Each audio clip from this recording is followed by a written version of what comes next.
Olá, eu sou Mauro Martorelli, arte educador de cenografia do Fábrica de Cultura Jaçanã, e essa é a aula de audiovisual para a web.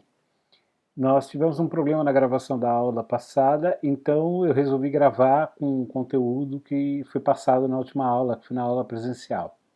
Então, para quem está assistindo agora, já houve a primeira aula presencial com os alunos, então, partindo desse princípio, quem for chegar agora vai ter a orientação a partir desse material que eu estou disponibilizando para vocês na web, tá bom?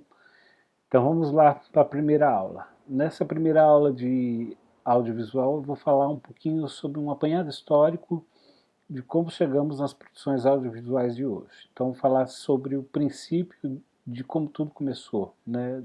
Da junção entre a produção visual com a produção de áudio musical e falado.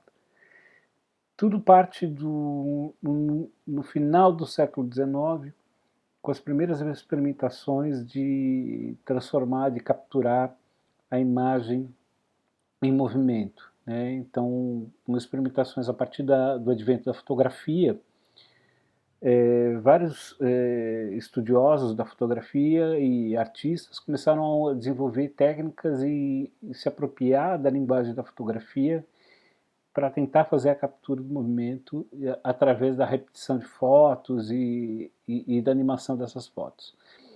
É claro que já havia o que a gente chamava de caixas mágicas e caixas de reprodução de imagens que reproduziam através de jogos e de brincadeiras, até de carrosséis de imagens que eu vou mostrar nas fotos aí daqui por diante, que simulavam o movimento, né? Mas nunca de forma concisa, sempre como uma forma de brincadeira, não como forma de arte. Em 1895, os irmãos Lumière inventam o cinema e capturam pela primeira vez, com uma máquina que eles criaram, com o cinematógrafo, a imagem do trem chegando da estação, que é essa imagem que eu vou mostrar para vocês. Com essa imagem, né, a partir desse momento, está criada a primeira relação do audiovisual, da produção audiovisual. Porque mesmo o cinema, no início, sendo mudo e permanecendo mudo durante muito tempo, o primeiro filme falado, para você ter ideia, o cinema surge em 1895, com os irmãos Lumière, mas o primeiro filme falado vai surgir em 1927 com o Al Johnson, né? O cinema tem uma grande trajetória, tem uma grande lida até chegar no cinema falado. Então, só para citar, o cinema colorido chega antes, propriamente dito, que o cinema falado. Ao registro que você havia o cinema em preto e branco colorizado, onde era tingido ou pintado em cima da película do cinema, né? Porque o cinema eram películas, que nem uma película de fotografia, né, que era um negativo, e que se pintava, colorizava por cima, mas não era capturado a imagem real ou a cor real da imagem como se é hoje em dia. E a primeira experimentação, né, do cinema, que era considerado como cinema colorido, propriamente dito, era de 1914. Só que há 2 ou 3 anos atrás descobriu a experimentação do Edward Turner de 1902, onde ele fez a captura experimental em cinema colorido, já com a captura colorida. E vou mostrar a imagem para vocês agora, desse pequeno, é um trechinho curto, é quase 1 minuto de vídeo. E então, depois de todos esses anos, e achando que o primeiro filme colorido era realmente de 1914, que era foi um filme comercial, né? Já havia experimentações, já tinha desenvolvimento tecnológico, mas assim, o primeiro filme comercial que aparece em 1914 é um curta-metragem chamado The Flesh and the Devil, que seria A Carne e o Diabo, Mas esse filme não sobrou cópia, não teve cópia. Havia uma dificuldade, muitos desses filmes que foram produzidos no início do cinema, da produção enorme, esses filmes foram perdidos porque as películas dos filmes eram feitas de material que era extremamente combustível, então acontecia muitos incêndios por conta desse material, e muitos desses materiais que haviam ou uma produção única ou um material muito limitado, muitos desses filmes no início do cinema foram perdidos. Então, só para constar e voltando um pouquinho atrás, a gente vai falar do cinema mudo, que foi o que propagou o cinema para o resto do mundo. Ele, apesar de ser mudo, ele não ter a fala gravada dentro do próprio cinema, dentro do próprio filme, mas ele nunca foi mudo propriamente dito. Ele sempre teve a presença da música, da execução musical, desde o seu surgimento, desde o primeiro momento dos Irmãos Lumière. Então, ou era uma execução ao vivo, com músicos presenciais, ou execução em vinil, em disco de vinil, que era reproduzido e passado, levado. Tanto é que alguns filmes eram produzidos, alguns filmes de curta-metragem, onde se gravava a trilha sonora dos filmes, então você levava o rolo de filme que ia ser projetado e o disco já com a trilha sonora produzida. E quando não havia isso, porque nem todo mundo era letrado, então os filmes tinham as legendas, a parte escrita das falas, né, que mudavam os frames e apareciam as legendas, nem todo mundo tinha a capacidade de entender e de ler aquilo. Então sempre tinha alguém comentando, alguém falando. Então o cinema mudo era mudo porque ele não tinha a trilha na película, mas nunca foi, o cinema nunca foi silencioso, né? E para falar um pouquinho dos ícones do cinema mudo, a gente tem o Buster Keaton, a gente tem o Charlie Chaplin, e tantos outros filmes, todos os outros personagens famosos desse período. Então, o primeiro filme falado é o filme do Al Jolson, em 1927, né, que é o Cantor de Jazz. É um filme polêmico, hoje em dia ele é um pouco esquisito falar dele, porque o conteúdo desse filme é extremamente racista. O personagem se veste de blackface, canta uma canção, faz uma paródia do povo negro. Infelizmente, é o registro do primeiro filme falado, infelizmente, numa condição o que aparentemente naquela época era válido, mas hoje em dia é completamente descreditado. Então, mas é o primeiro filme falado, infelizmente a gente tem que falar disso.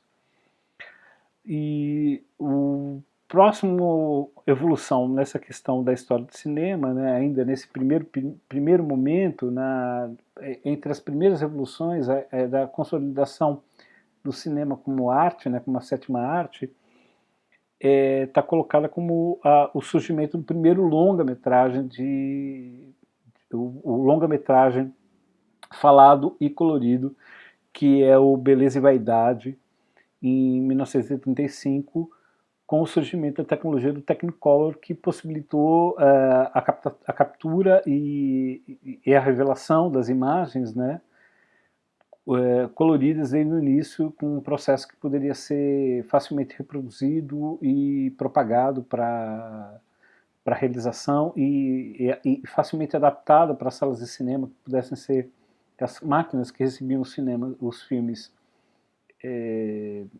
preto e branco também poderiam receber esses filmes coloridos, né? Então foi uma evolução tecnológica, que foi a invenção da Technicolor, que possibilitou esse avanço.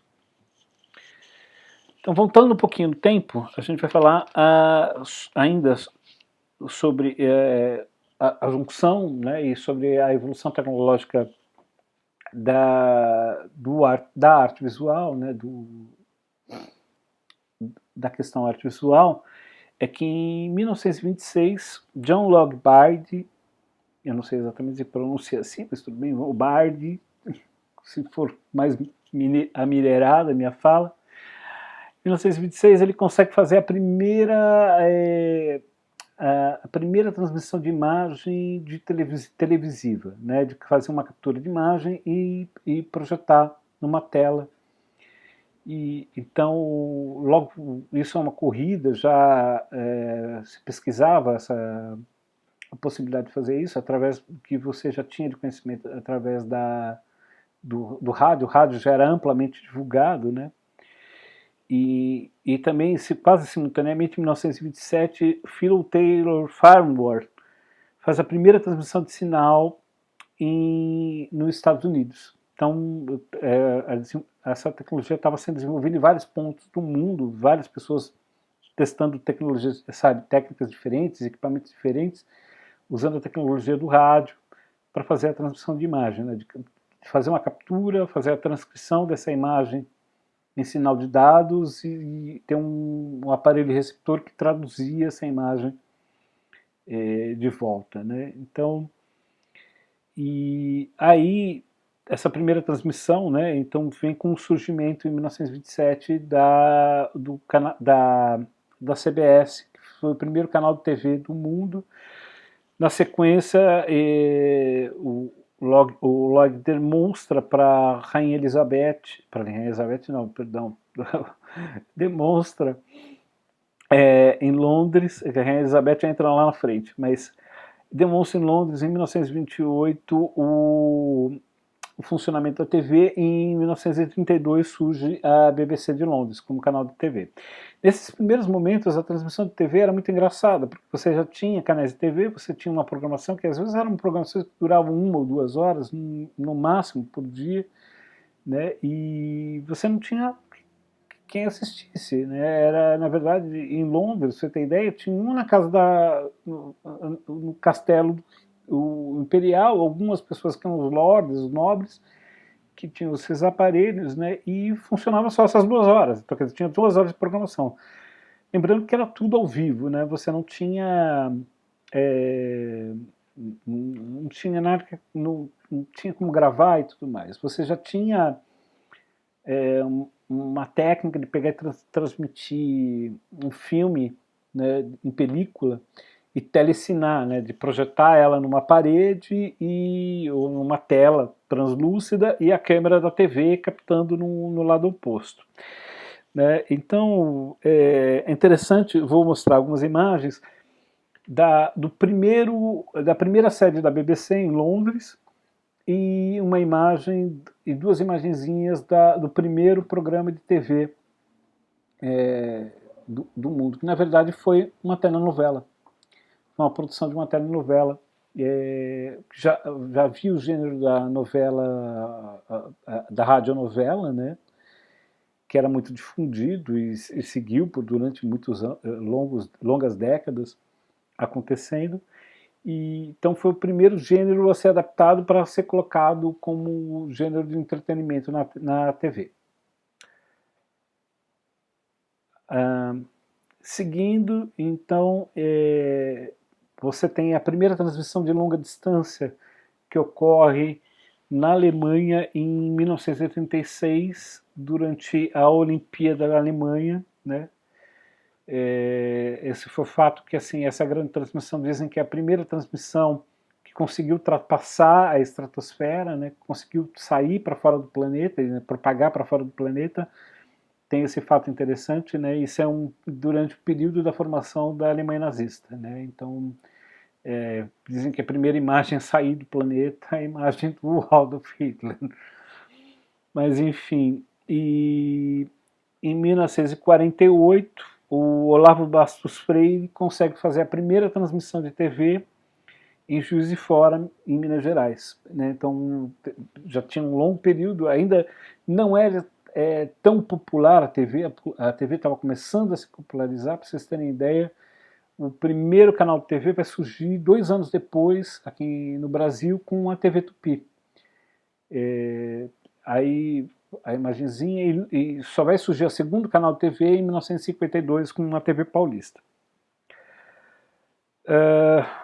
Dentre os avanços, né, um dos avanços que é o mais importante, porque toda a programação até esse presente momento era programação ao vivo, você tinha que ter gente, então você tinha um período limitado de atividade da TV, e as coisas aconteciam muito muito a reboque, muito parecido do que acontecia no teatro. Então fazia assim muito teleteatro. Já vi o jornalismo foi uma coisa importante dentro da TV, levar informação, levar conhecimento de forma mais rápida, né, para a grande população. Mas você ainda não, eles não sabiam exatamente o que fazer. Tinha TV, tinha aquele aparelho e tudo mais, mas não sabiam o que colocar para as pessoas assistirem, não sabiam o que produzir. Então as primeiras produções foram produções baseadas no teatro, baseadas na literatura. Então se referenciava nas participantes e o que podia dava para passar, pegar um filme, uma película, colocar e transmitir através dos sinais da TV. Então há questões de improviso fantásticas, assim, coisas que infelizmente a gente sabe por fala e por tradição oral do que foi passado para essas pessoas que viveram nesse período, mas muito pouca coisa tem um registro gravado, ou uma foto em algum momento, coisas desse tipo. Não sobrou absolutamente nada, né? Assim, só que e às vezes essas fotos são inusitadas. Não, porque o fulano de tal, que era amigo de alguém, estava passando por lá e bateu uma foto. Então é isso que tinha dessa questão, dessa história. Mas aí tudo isso muda em 1956. Surge o videotape nos Estados Unidos.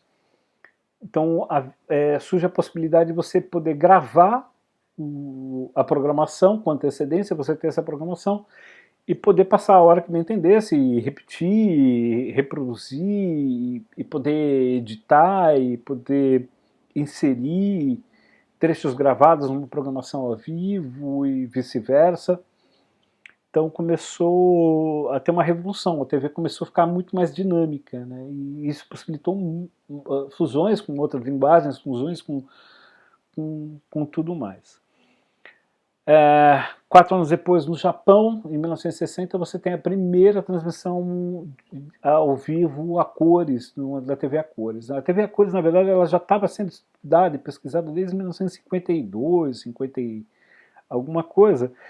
Já acho que 54, 55, já tinha a TV, o aparelho, a cores, mas você não tinha a transmissão ainda, você não tinha a tecnologia tão apropriada. Né, mas finalmente o Japão faz a primeira transmissão, a primeira transmissão a cores. E também em 1960 chega no Brasil o videotape, né, começa a ser utilizado, principalmente no Tupi, e você tem muitas histórias, né, de como abriu a gama de possibilidades de você ter uma programação mais variada e simultaneamente na sequência, em 1972, chega a TV colorida no Brasil, com a famosa Festa da Uva do Rio Grande do Sul, que é a TV Paulista, não, a TV Tupi, que faz a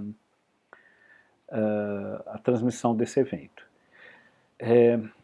Muita coisa acontece, muita evolução tecnológica, muita coisa acontecendo, mas principalmente para a gente das artes e tudo mais, o advento do videotape e da popularização dos equipamentos portáteis de gravação, né, onde você tinha a possibilidade de sair do estúdio para poder efetuar essas gravações em equipamentos mais compactos, possibilitou também o surgimento da videoarte.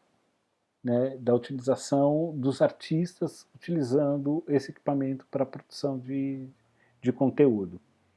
Então começa a se popularizar no final da década de 70 para o início da década de 80. Outra evolução importante que acontece é em 1980 o surgimento do closed caption, que é a possibilidade de você ter a descrição daquilo que está sendo falado simultaneamente ao vivo, através de digitação, né? Você tinha pessoas que ficavam atrás Hoje em dia isso é feito por sistemas computacionais que reconhecem a fala e traduzem simultaneamente, né? Mas no início você tinha uma pessoa dentro do estúdio que ficava digitando simultaneamente aquilo que estava sendo falado e aquilo que estava sendo transmitido, e isso foi importante para integrar as pessoas que tinham deficiência auditiva aos conteúdos de audiovisual da TV, né? Isso foi muito importante. E não só isso, como todas as praticidades que tem disso, de você poder abaixar o som. Às vezes uma pessoa queria ver durante a madrugada, abaixava o som, apertava o closed caption e não perdia a informação. Tinha continuação da recepção da informação. Também em 1980, outro movimento importante com relação à linguagem da TV, com relação não só à linguagem da TV, mas também com revolução do que era a TV. Ela tinha programas educacionais, tinha programas infantis, tinha programas adultos, mas você tinha toda uma gama de pessoas, de adolescentes, de jovens, que não estavam sendo representados dentro da TV, não tinham uma representação real, concisa, e surge a MTV. E a MTV, através da música, através de uma nova linguagem, principalmente uma linguagem dinâmica, jovem, buscando explorar temas que até anteriormente eram tabus, né, eles estabelecem uma relação e acabam mudando completamente a linguagem da TV com esse dinamismo, com essa jovialidade, e vão fazendo mudar, e a TV começa a mudar a partir desse momento, depois do surgimento da MTV, principalmente no que diz a respeito aos tópicos, né? Então eles tocavam coisas que eram importantes, falavam sobre sexualidade, falavam sobre costumes, falavam sobre gênero, falava sobre o desejo, a vontade dos jovens. Então, quer dizer, você tinha, sob o pretexto da música, né, porque a música sempre veio a reboque. A música, eu estou demais falando reboque, mas vamos lá. A música, ela era lançada, você tinha um vinil e você tinha os shows. A linguagem televisiva da música lá era umas coisas que tinha uma linguagem duvidosa, ou era muito parecida. E com o surgimento da MTV, eles começam a criar um novo tipo um novo tipo de apresentação da música. A música estava integrada com as artes visuais, estava integrada com o audiovisual de uma forma completamente nova. Então as pessoas começaram a experimentar e surgiram grandes artistas audiovisuais que estavam relacionadas com a moda, estavam relacionadas com o design, estavam relacionadas com as produções artísticas, que se juntaram e começaram a pensar essa nova TV e a pensar nessa nova dinâmica. E a herança está aí até hoje. 10 anos depois surge a MTV no Brasil. Né? Então, em 80, em 90, já começou em 89, com experimentações, e em 90 surge a MTV no Brasil, e a mesma coisa, muda a cara da TV, muda a cara de canais grandes, como a Rede Globo, se sente obrigada a mudar a forma de se comunicar com o público, né, por conta disso. Aí você vai ter um longo período, né, de coisas assim, de avanços e produções e retrocessos, mas só para citar então outros 3 elementos importantes da produção televisiva, né? Não, vou citar 4. A gente, já anteriormente a TV Cultura, a gente tinha um avanço da TV Cultura com a relação, aqui no Brasil, com a propagação de arte, de conteúdos informativos, conteúdos educacionais, né? Muito a caráter do que seguia em Londres com a BBC, com esses moldes, e foi muito importante para a formação e geração de uma geração toda, né? A formação de uma série de pessoas. Aí, isso a gente está falando já quase 40, 50 anos atrás. Mas aí, outra coisa importante na TV foi o acontecimento do 11 de setembro, porque a partir do momento que houve o primeiro impacto do primeiro avião, todas as câmeras de Nova York apontam para o World Trade Center e nós ficamos impactados, todas as pessoas que estão vendo, assistindo ao vivo, assistindo o impacto do segundo avião sendo transmitido para o mundo inteiro, e todo mundo vendo o atentado ao vivo.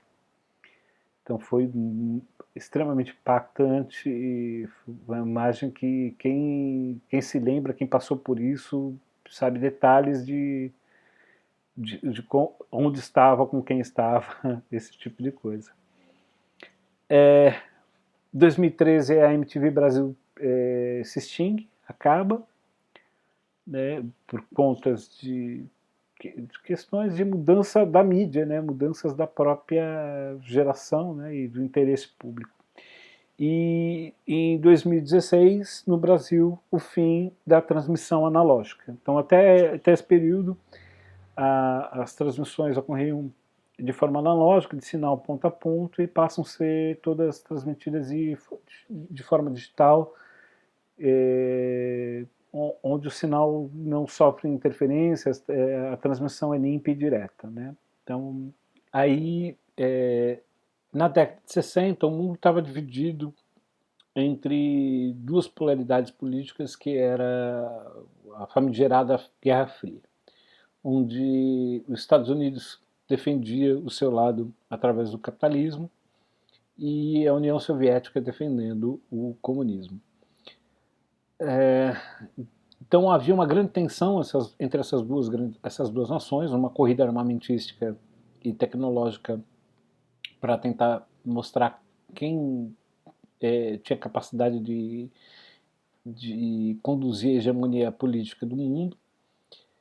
E frente a essa ameaça mútua, né, de ataque nuclear e de uma guerra, uma possível guerra nuclear, os Estados Unidos se lançam numa empreitada de tentar criar uma rede de comunicação, de informação, que pudesse, mesmo que houvesse o isolamento de uma área, como um Pentágono ou uma área estratégica do governo, pudesse ter uma rede de comunicação que não caísse, não falhasse, mesmo tendo uma área ameaçada, uma área isolada, dentro de uma possível guerra nuclear.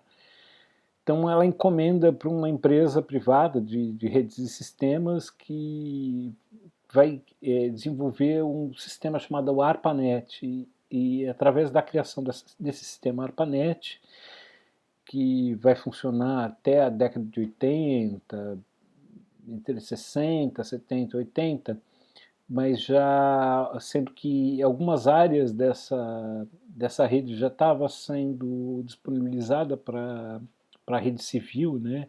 Principalmente para a área industrial e área de pesquisa e desenvolvimento de energia. Então, foi perdendo o interesse dos Estados Unidos. Os Estados Unidos foi desenvolvendo a sua própria rede de comunicação e disponibilizando o que eles criaram, né, que essa empresa chamada ARPANET, para que ela pudesse comercializar e pudesse ter para ela, né, dentro dessa criação. E esse vai ser um embrião da internet, porque eles começam a ampliar esse sistema de rede de comunicações, né, de fornecimento de dados, ainda no princípio de forma comercial, de forma industrial, para sistema de banco de dados e redes de informação para sistemas bancários e tudo mais, mas só que aí tem um avanço, um advento tecnológico, né, de criar um protocolo de recebimento, de identificação de recebimento e envio de dados, que é o que a gente tão famigerado, todo mundo em algum momento, quando teve que configurar sua rede de internet, que conhece o protocolo TCP/IP, né? E isso possibilitou que você tivesse reconhecimento de ponto a ponto, né? Saber de quem está enviando, quem está recebendo, através de um protocolo de dados específico. E a criação desse protocolo de dados possibilitou que o Timbers, o Tim Berners-Lee, ia falar Timbers, não, Tim Berners-Lee, pudesse criar o que eu vou mostrar para vocês agora, a imagem da primeira página de internet, a primeira página que é a página que fundamenta a internet, que é a www, que está essa primeira página, a primeira página postada na história da internet, continua no ar até hoje, tá? É a página da www, que é o World Wide Web, então rede mundial enfim, a rede mundial de comunicação.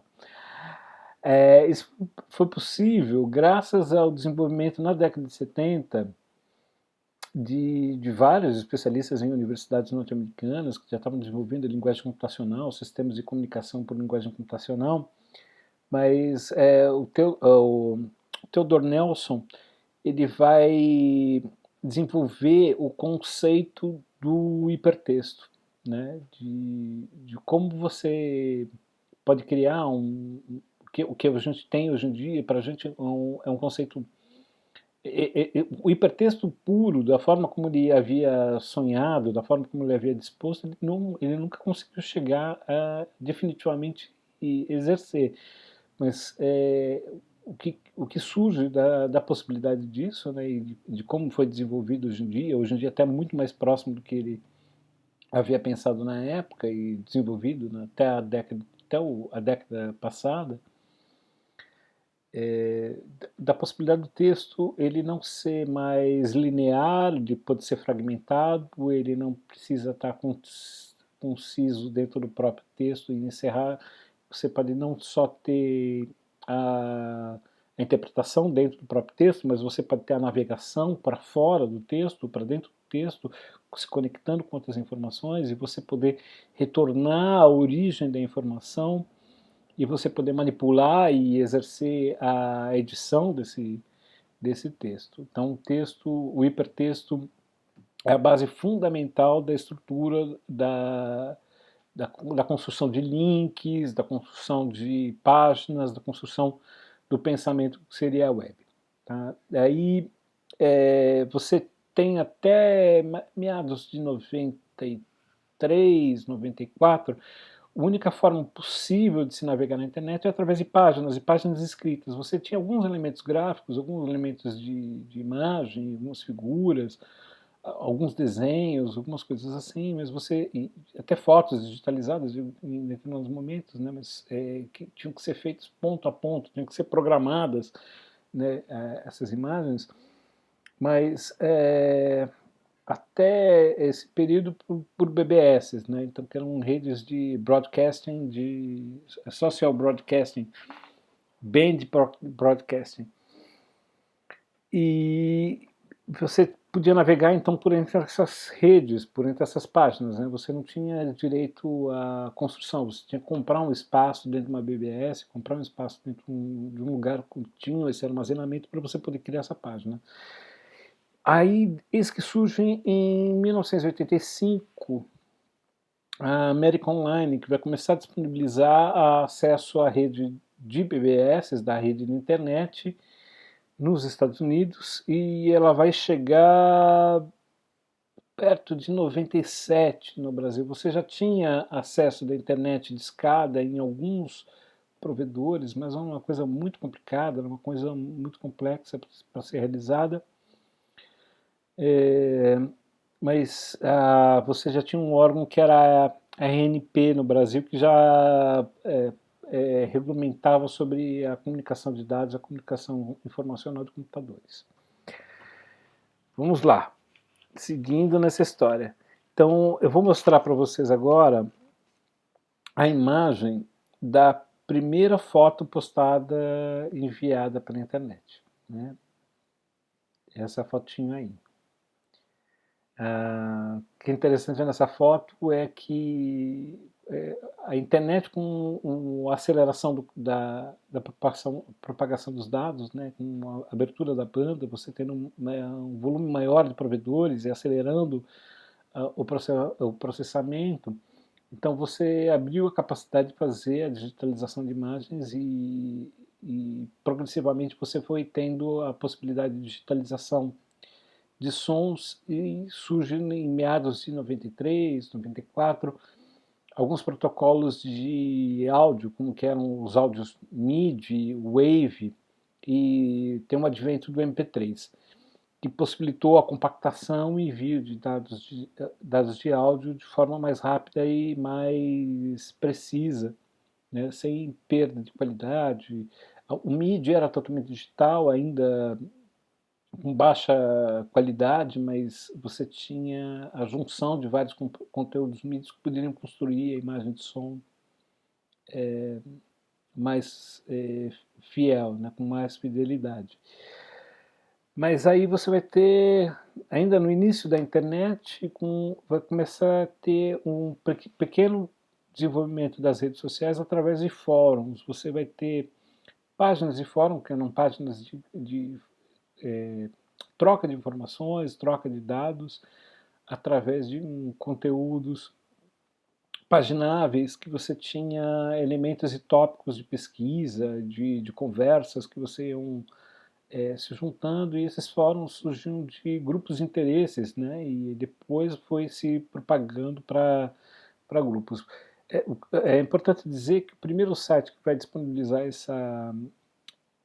essas informações dos fóruns e incentivar e fornecer espaço para que os seus assinantes pudessem criar e disponibilizar páginas, né, sites, é o Yahoo com o GeoCities. Então ele cria a primeira mídia social, ele cria a primeira plataforma para mídia social que existiu, sendo que o Yahoo ele encerra suas atividades em 2009, né, mas é muito engraçado, as páginas do Yahoo, que nem o Yahoo Perguntas, não sei o que, são piadas, são memes até hoje. E a primeira mídia social mesmo, que se estabelece como uma página realmente de relações sociais e troca de informações, é o MySpace, que começou com uma disponibilização ainda muito primitiva, né, ainda muito limitada, mas principalmente para artistas da música, né. Você já tinha uma outra mídia social, que também poderia ser considerada como mídia social, que era o Napster, que era de troca de informação, de pirataria de música.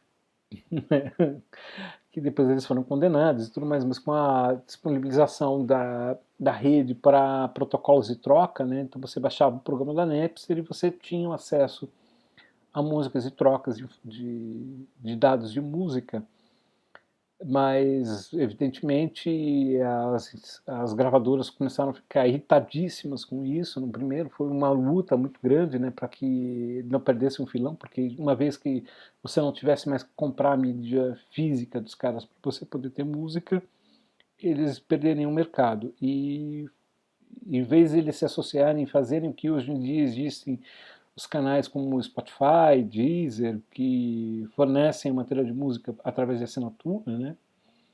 Em vez de eles se avançarem nesse sentido, eles processaram a Napster, processaram vários outros sites que disponibilizavam essas mídias de música digital de forma gratuita, né?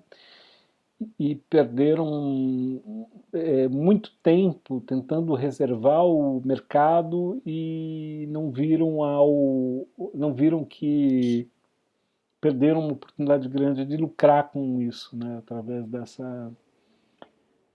dessa nova mídia, né.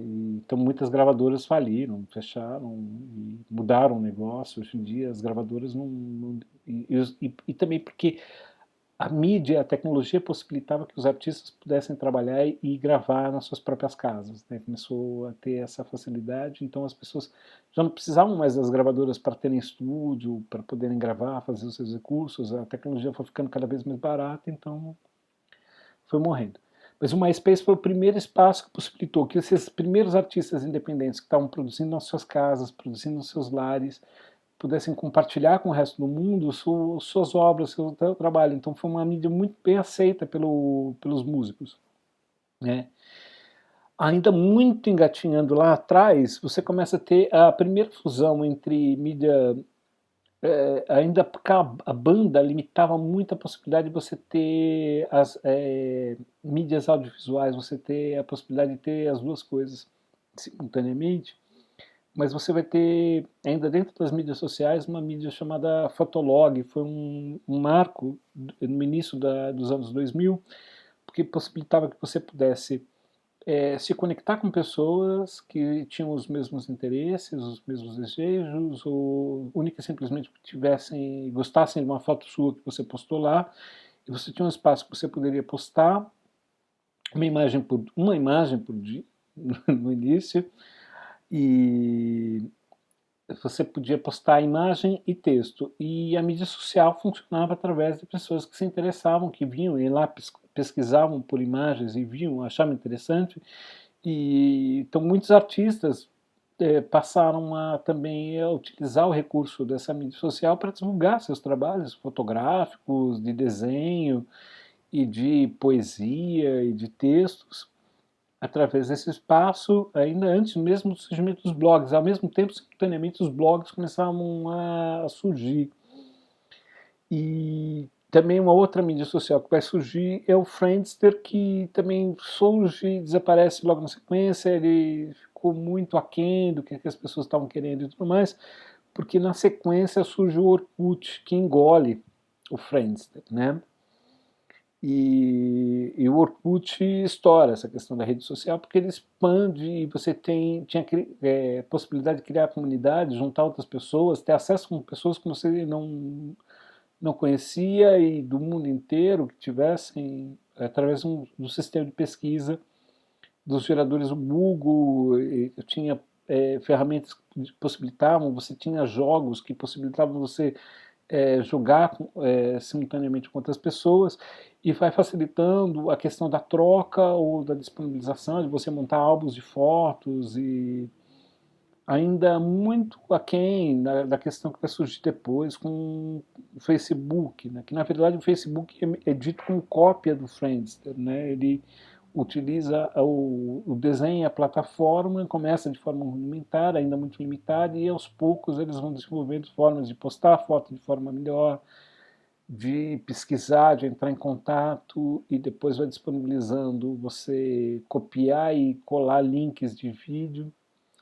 Mas aí, no mesmo tempo que surge o Facebook, mais propriamente dito em 2004 para 2005, surge o YouTube. Você já tinha alguns sites que possibilitavam a postagem, mas era uma postagem muito complicada. Você tinha que comprar espaço, ou ter um site que possibilitasse você colocar um player e disponibilizar os vídeos, né? Mas não de forma tão avançada e tão forte com relação à questão do compartilhamento e da disponibilização desse conteúdo, como fez o YouTube, que a proposta é que você tivesse seu próprio canal de TV, que todo mundo tivesse seu próprio canal de TV, então seu próprio tubo. Então isso revoluciona junto com o Facebook nesse momento, né? E você tem ali também seguindo por trás uma outra plataforma do Google, que era o Google+, e por uma outra plataforma que também surge em 2004, que era o LinkedIn, que era uma plataforma de rede social para profissionais, né, para busca de trabalho, troca, para network profissional. O Orkut morre em 2011 por desuso, né, as pessoas começam a parar de usar e o Google vai lá, compra e arrebenta, desfaz, né? Tira do ar, compra e porque todo mundo migrou para o Facebook. Na verdade, eles queriam migrar o Orkut para o Google+, mas ninguém foi para o Google+, ninguém. Apesar que o Google+, durante muito tempo, foi maior do que o Facebook em termos de acesso, e até por causa da possibilidade de você ter o linkado com o Orkut. Então, nessas plataformas de disponibilização, então os conteúdos audiovisuais começam a ter mais repercussão e estarem voltadas à produção dentro dessas mídias sociais. Outra mídia social importantíssima que surge naquele momento, também nesse momento, em 2010, 2010 para 2011, começa a popularizar o Instagram, né? A princípio só com imagem, e depois eles vão avançando, possibilitando áudio, possibilitando vídeo, né? E hoje em dia a gente chega no TikTok, na grande coqueluche, onde os chineses descobrem o audiovisual, a produção do audiovisual em rede social, né? Então é isso, esse é um breve apanhado do que é a produção de audiovisual para a internet, né? Sobre o apanhado histórico. Então, só dizer que a gente tem disso tudo, como informação, a gente tem alguns tópicos, alguns elementos que a gente pode meio que taguear, ou pode definir como os elementos principais dessas produções, né, para definir o nosso caminho para a próxima aula, é que os conteúdos eles podem ser informacionais, que são conteúdos jornalísticos, documentais e tudo mais, o de entretenimento, que são conteúdos para diversão, para distração, para divertimento, que podem estar associados também com todos os outros tipos de conteúdos, né? Você vai ter os conteúdos artísticos, que são os de videoarte e de propagação de arte, que eu vou mostrar um pouquinho agora no final, um pouquinho a obra de um videoartista chamado Bill Viola. Teve uma exposição dele há 2, 3 anos atrás aqui em São Paulo, bastante interessante. Vou deixar com um ponto de interrogação e de reflexão para vocês, agora no final. Conteúdos educacionais e científicos, né, voltados à formação, voltados à construção de uma formação não só pessoal, mas social, né.